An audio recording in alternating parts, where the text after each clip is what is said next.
Hi, this is Jen Rubin, and this is Jen Rubin's Green Room. Welcome to the show. And remember, if you like our programs, tell your friends and family. They can click right there. Follow us, listen on YouTube, Apple Podcasts, Spotify, or wherever they get their podcasts. Oh, my. Where are we? So much in the news. We have had the horrendous assassination attempt on Donald Trump. We have had the naming of a right-wing fanatic, no surprise there, as Trump's vice president in the person of JD Vance, a man who does not want to have exceptions for rape or incest in a nationwide ban on abortion. We had today, as we record, a conviction of Senator Bob Menendez on 18 federal counts and the calls for Democrats for him to resign. Unlike Republicans, they don't think convicted criminals should be in positions of authority. And of course, we have Eileen Cannon, the judge in the Mar-a-Lago case, who has decided that Clarence Thomas's concurrence in the immunity case was not so wild and crazy and insane, and she's going to cite it and dump the case against him for Espionage Act violations. That's right.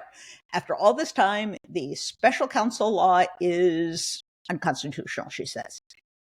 The opinion is so badly reasoned and so dishonest. She says he's acting like a private citizen. No, Jack Smith is not a private citizen. He's an employee at the Justice Department. He's subject to the same Justice Department rules as everyone else. He reports to the Attorney General. What is she talking about? Well, she's auditioning, folks, because what else is going on this week? It's the Republican National Convention. So she is auditioning for the 11th Circuit or maybe even the Supreme Court in the second Donald Trump term, should there be such a horrid thing.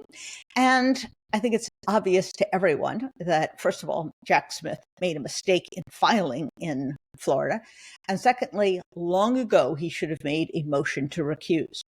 And I suspect he is not only going to appeal, but at this point, he should make a motion to recuse because more is at stake than just this case.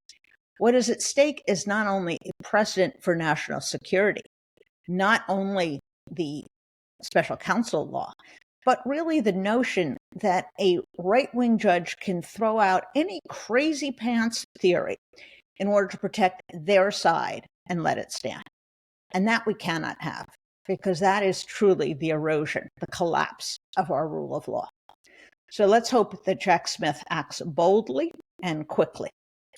Meanwhile, we are still waiting for the return of the immunity case and the January 6th case back to Washington, D.C.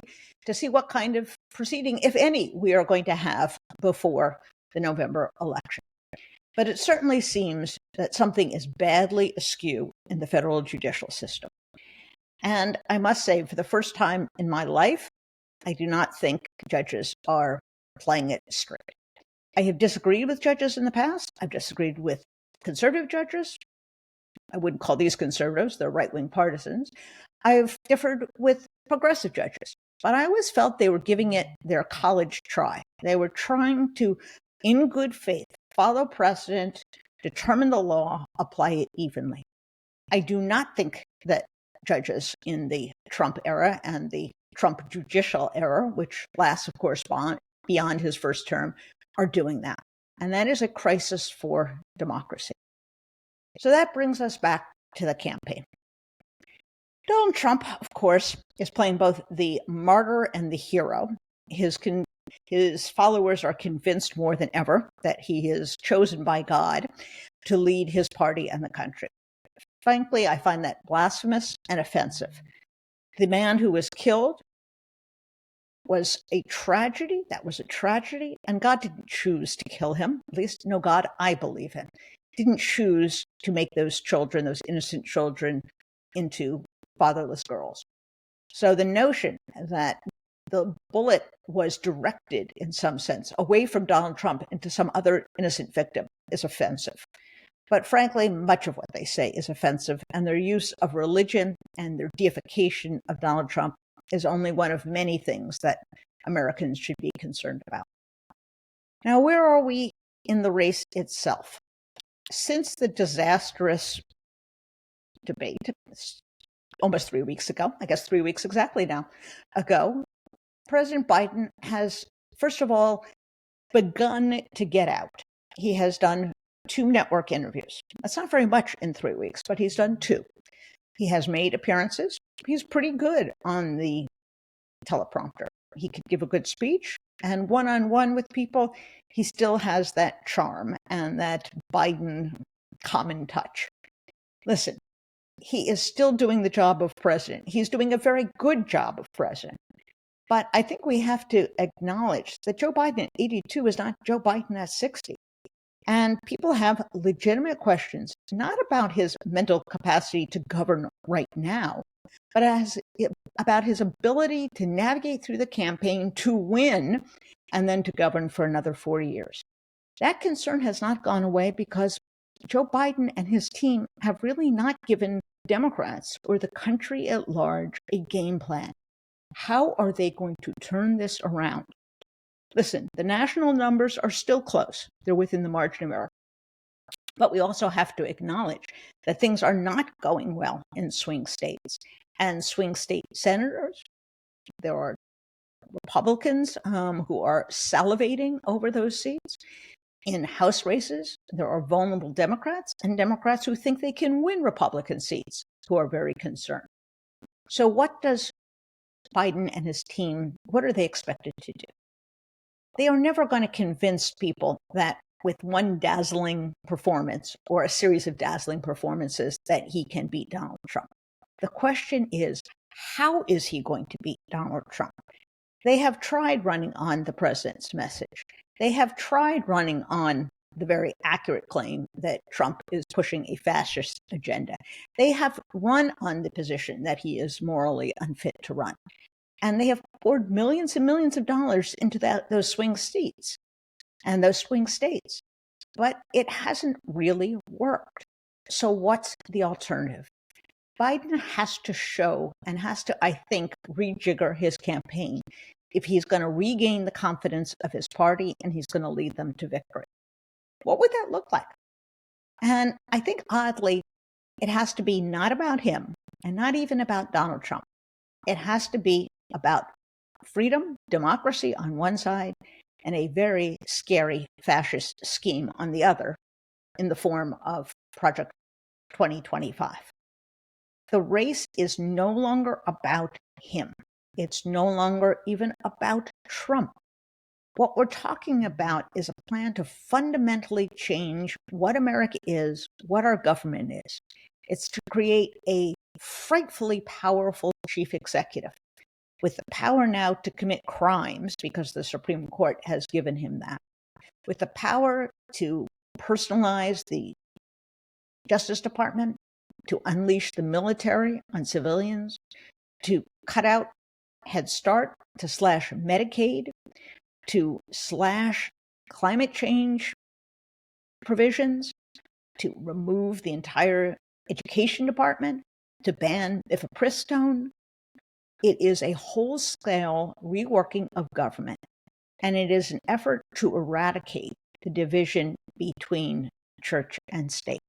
It is the Christianization of our government, which is an anathema, which is contrary to everything the country was founded on and everything that is required in a multi-ethnic, multi-religious, multi-racial state.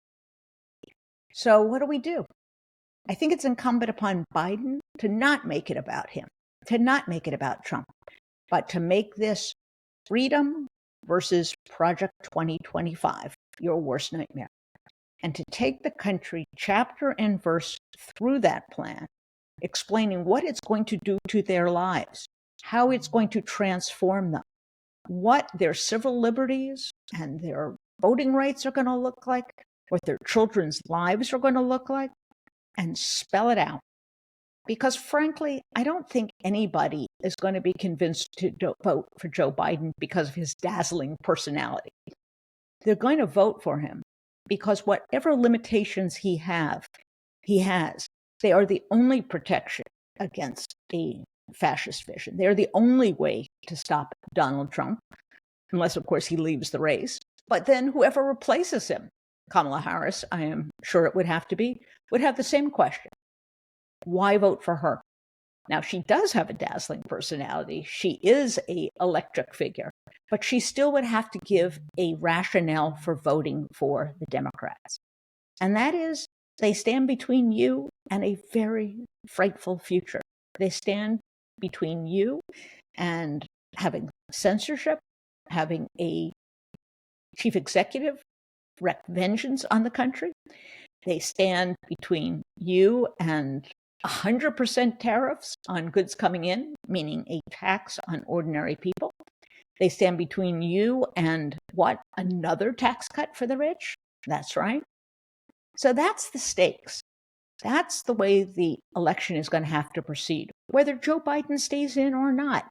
And he probably will.